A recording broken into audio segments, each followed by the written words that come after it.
In this video, I'm gonna show you how to factory reset Vizio TV without remote. First, using buttons on the TV. Some Vizio TVs have buttons located on the TV itself. Look for a combination of buttons that might correspond to the reset function. Typically, it involves pressing and holding a specific combination of buttons for a few seconds.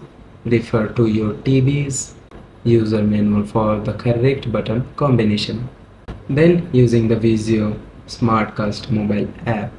If your TV supports it, you can use the Vizio Smartcast mobile app as a remote control alternative.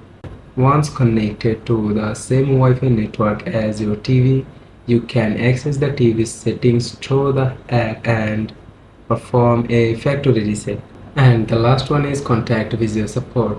If none of the above methods work, or if you are unsure about how to proceed, connecting Vizio support would be a good option.